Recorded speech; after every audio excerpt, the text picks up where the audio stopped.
I feel dull in this city, says the still life. The passion of the still life, extreme fire energy and subtle turbulence, balance of dynamic and gentle, quick, light fire and intense strength from gentle, enduring steadfastness, steady, even, calm, storing gentle fire. The peasants storm the castle, to which it replies, "Love ceases at the moment revolution enters. Desire of the other is more important than my own desire. Not a desire of the other, but a desire to be desired by the other. Post-revolutionary society is based on fear, afraid of the revolt that ended our desire to appropriate, to annex, to absorb. Not able to sacrifice themselves after revolution, lose fear because lose memory, but unable to enter a different kind of historic universe. Question of energy and the inexhaustible spirit. Do you believe in categorical identities? The gallerist slips in and out of breath, the slipping sound some clocks make every second.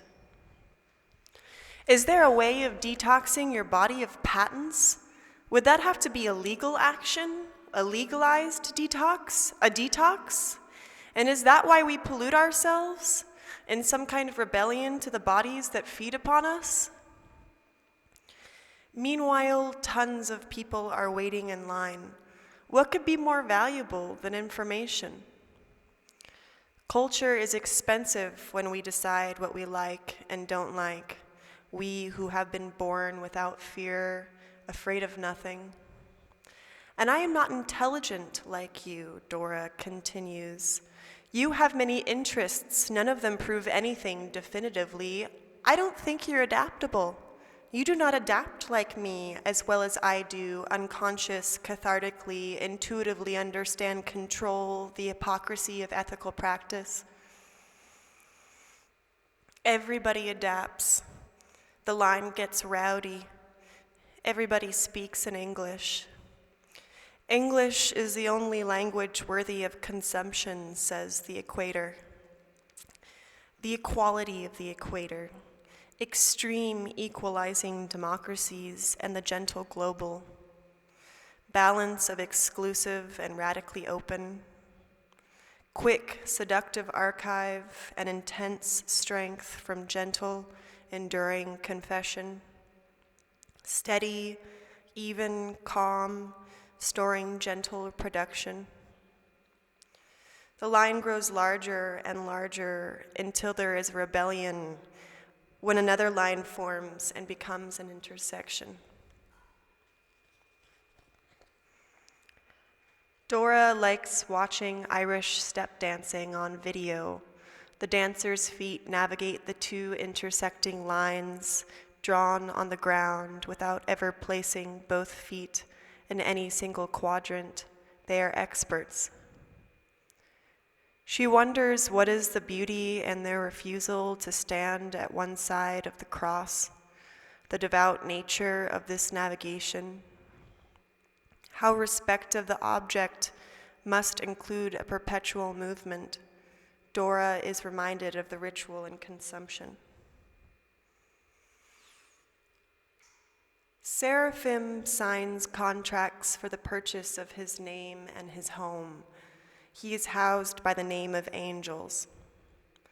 I am fleeing the clock projected onto the living room, cries Seraphim. I am the flight of a clay pigeon thrown into the air where we shoot, answers Dora. Seraphim meets Dora in the sanguine outlines of an argument, in the blood-red confidence of words dedicated to bringing us somewhere corrective. They plan their lives together in aerial navigation, the discovery of land, the marking of discrete territories. Seraphim wants to show you all his contracts. He'd like to meet someone who would really read all his contracts, but there is no one, so he will make others into treaties, warrants into supplicative prayers and goods. His name full of decision, he will run towards the burning castle. Entering is very easy, and it is possible to conceive that there is a flaming sound, a difficult resonance that is decibels below the remains of swallowing heat.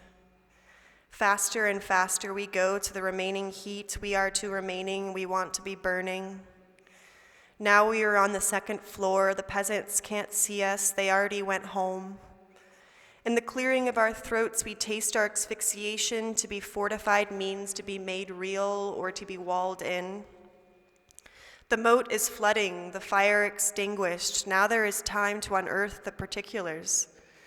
In study, we are isolated, ruined by peasants, who were themselves ruined by the predictions of season and harvest. It is in this castle-turned-monastery where we find Seraphim, but at last we are not looking for him.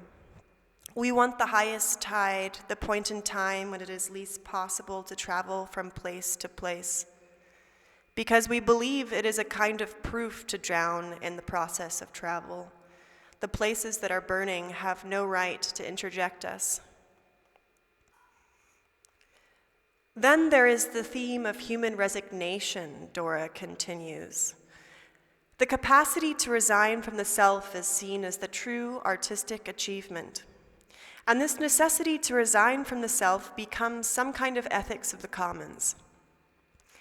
Seraphim and Dora discuss thematics while walking to the museum, speaking to each other using low sounds, continuous sounds, pleasant, soft, and gentle sounds, sounds of things hitting or rubbing together.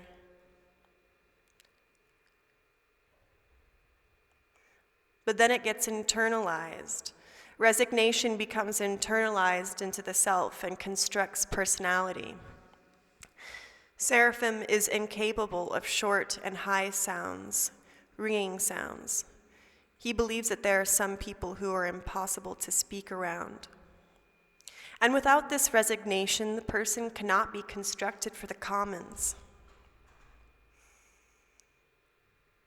So the literary character is the perfect example of this. Dora picks up pace. She is pleased with herself and will not be embarrassed. Yesterday, she saw a deer trying to jump over the fence out of a garden, unable to jump the fence over and over. In panic, the deer body was in movement, crashing into the fence. Seraphim and Dora approach the entrance to the museum.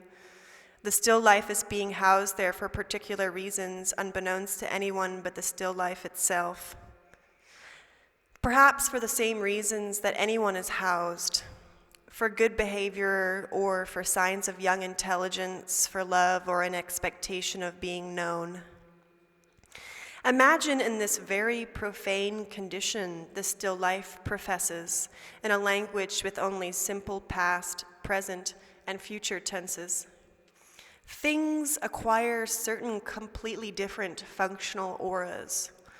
So what could happen in our physical, real, or factual existence so that commodity is no longer commodity? Or the fact that a thing is ugly, well, that isn't noticeable anyway. The still life wishes to acquire debts. Of all kinds, the still life flourishes in the state of owing. To the frame, to the conservator who fetishizes its color, in fervent, real, and paranoid debt. A state of celebratory owing, it does this because it is newly in love, the first love of its life. The dullness of its life, it now wishes to exert real violence upon the objects it portrays. So these objects make heavy war against the still life. They take all debts and burn them. They are themselves debts, representations of some original, and so must also burn. We believe these objects committed acts of self-immolation. The flame spread to the Baroque-style frame, through to the decorative arts of Europe. It rushed to the Monet, crushed the Italian and Etruscan antiquities, the small room dedicated to Islamic art from 700 to 1800 AD blazed along with the Roman antiquities. Sauntering into the Spanish painting from 1400 to 1850, early examples of perspectivism, the first maps are spreading the fire. Gallerists are physically mutilated in the presence of impressionist paintings, cathartic smells of landscape painting alight with the newness of this event. This is a ploy to make you think that the world is ending. Dora has heard many conversations about the apocalypse, using passive sounds and libidinous laughter, an aphrodisiac or a love drug. The future tense is seldomly used anymore. The prisoners on death row choose their last meal before electrocution with such fervor, the ethical implication of comfort food. Or continental, culturally elevated death meal, ultimate choice, everything that can be eaten is available. Dora and Seraphim are not European. Dora and Seraphim are not American. Dora and Seraphim have their shit together. Did they escape the museum? Did they save the still life? The life that we are still in love with? Out of duty, out of trust, out of function, out of belief, out of language, out of a burgeoning romance with a democratized spirit, out of guilt, out of our postmodern instinct to collect genetic information on a massive scale, out of necessity, out of mythical need for material and immaterial production, out of our real need to be a subject in time, out of our desire to have a dinner date with the living dead, still alive because of insistent blood transfusions bought for this purpose by the United States of America in bulk from the African continent at a below-market price. Beknownst or unbeknownst to the CIA, carrying the origins of HIV, a blood-borne revenge for the genocide that must necessarily bear another genocide. To have dinner with them and discuss the life that we are still in, and afterwards the life that we are still in love with, and afterwards to bring the living dead home and to fuck them there. And if Dora and Seraphim did save the still life, would we say they have a savior complex? The mutinous love that a mother has for her sick child, the child on the deathbed of history? Mutiny against the object is impossible, says the child plainly, unless you are able to stand by as the object of your creation orbits out of existence. And if it will not die, take its sweet mouth and stuff it full with the hide of a holy cow before it is slaughtered. Gag its mouth to puke it of its elitist fruit stolen from Eve, who was born from another Eve. To bring it a terminal breath of wheat in the field and no sorrow.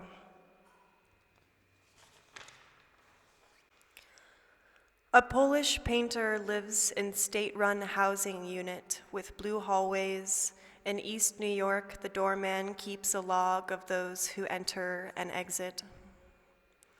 In his apartment, there are stacks and stacks of canvases with colors of red, purple, blue, yellow, orange, and seafoam green. There are bits of colored paint on every surface and a very good quality of natural light. It seems that the radio is always playing. He speaks very quickly about some things, about how the body has lost its meaning, about the muse, about the composition of the universe, and about the conviction of Caesar. If the poor are unable to arrange for the processing of their bodies after death, their bodies become city property and are taken to mass graves at Hart Island, just north of the Bronx. The state gives those with state benefits money for this purpose, hiring a funeral director and arranging for the body's cremation. The Polish painter receives this check in the mail. He uses it all to buy oil paint, gouache, tempera, enamel, and canvases. It is his conditions of death that he changes through painting. These kinds of painters are unforgivable, Dora thinks. There is a museum for the poor body, Dora thinks. The island's area is disputed. Some sources claim the area is 101 acres or 0.4 square kilometers, while others insist that the island is 131 acres or 0.53 square kilometers. Bodies that go unclaimed for 7 days at the morgue, those who cannot afford to hire a funeral director to navigate the bureaucracy of burial in a private cemetery, anyone who died from AIDS during the height of the HIV scare in 1985, and stillborn infants with mothers select a city burial are among those buried on Hart Island. It is the largest tax-funded cemetery and potentially the largest mass grave in the world. There is much disagreement as to exactly how many bodies are buried on Hart Island, since the bulk of burial records were destroyed by fire in 1977. Some sources claim 750,000, while others state that the more than 1 million bodies are buried there. That would mean that there are at least 5,725.19 bodies buried per acre, or 0.004 square kilometers.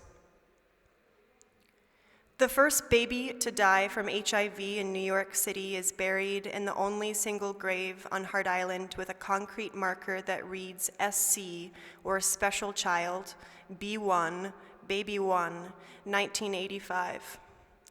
This is the only grave on Hart Island that is individually marked. Inmates from Rikers Island Jail are paid 50 cents per hour to bury bodies on Hart Island. Hart Island has been a potter's field since it was acquired for this purpose by the New York City Department of Corrections in 1868. The term potter's field originates in the New Testament as a place for the burial of strangers, criminals, and the poor. In the book of Matthew, an area of land near Jerusalem called Al-Qadama, meaning field of blood in Aramaic, was bought by Jewish priests with the blood money given to Judas for betraying Jesus. Prior to Akeldama's use as a pauper's grave, it had been a site where potters collected clay of a deeply red color, thus the name Potter's Field. By 1982, the mass grave on Hart Island had increased from 45 acres to the entirety of the island. Public ferry transportation ceased altogether. The island was significantly affected by Hurricane Sandy in 2012, which exposed many of the skeletons buried on the island as they washed up on beach bungalow spotted shores across the river. Following this, the city announced a $13 million restoration of the shoreline. Up until 2015, no member of the public was allowed to visit Hart Island. Because of a Freedom of Information Act filed in 2008 by a New York-based artist, the Correctional Department was forced to share what burial records they have and allow family members of the deceased to apply for visitation. Non-family members can also apply to visit Hart Island, although they are restricted to a memorial gazebo a few steps away from the ferry landing.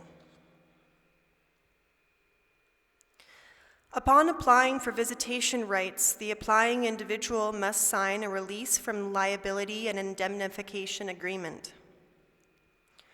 I understand Hart Island is under the control of New York City Department of Correction, and that visiting Hart Island is risky. The burial plots are in an area that is not maintained for public access or visits. To access the burial plots may require walking for extended periods over rough ground. There may be mud, ice, weeds, or other conditions that may cause a slip or a fall, resulting in scrapes, bruises, broken bones, or other serious injury. Other dangerous and potentially concealed conditions may also exist, including but not limited to exposure to dangerous chemicals, wild animals, collapsed building structures, spikes or pipes in the ground, or large or small holes, some or all of which may not be readily visible. I hereby agree to release, waive, and promise not to sue New York City, the Department of Correction, or their employees or officers for all liability to the undersigned, his personal representatives, assigns, heirs, and next of kin for all loss or damage, and any claim or demands therefor on account of injury to the person or property or resulting in death of the undersigned, while the undersigned is visiting Hart Island for the purpose of visiting an actual burial plot.